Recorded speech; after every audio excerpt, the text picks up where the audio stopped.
Līdz spēles sākumam starp Ķekavas un Ulbrakas komandām ir palikušas nedaudz mazāk kā 20 minūtes, un mēs esam pirms spēles sastapuši divus Ulbrakas līdzjutējus.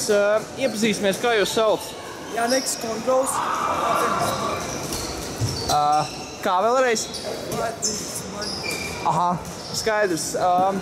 Jūs, cik es saprotu, atbalstat Ulbrakas komandu, un ir dzirdēts, ka jūs arī doties komandai izbraukuma spēlēs un arī mājas spēlēs.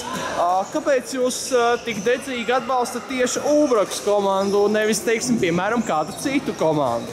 Jo šī ir tā kā jauna komanda, un mēs ticam, ka viņi var, viņi tomēr nav klubs, nav tik, kā lai pasaka, nevis tik stipri, bet meistarības ziņā nav tik spēcīgi, un mēs ticam līdz ar to, ka viņi var, viņus arī respektīvi atbalstām. Parasti florbola līdzstējiem, un tikai florbola, bet arī visiem sporta līdzstējiem ir kaut kādi īpašie rituāli. Varbūt jums ir kaut kādi īpašie rituāli pirms spēles vai spēles laikā? Nē, it kā nav. Mēs tā atbraucam, fanojam, palīdzam komandai, cik nu varam. Šo sezonu gan tā īpaši nav veicies, bet gan jau būs labāk laika. Florbols pēdējos gados kā sporta veids ir ievērojami audzis gan popularitātes ziņā, gan arī licencēto spēlētāju ziņā. Kā jūs kopumā vērtējat florbola attīstību Latvijā, un kas jūs piesaista šajā sporta veidā?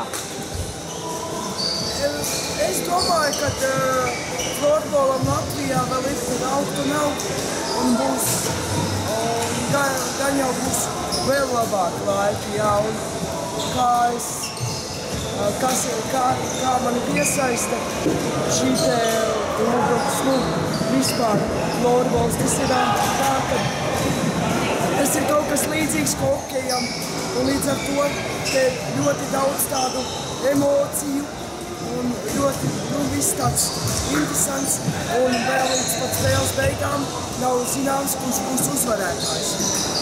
Kurš šajā spēlē būs uzvarētājs? Es jau ceru, ka tā būs Ulbraka, bet tā jau redzēsim. Paldies par interviju.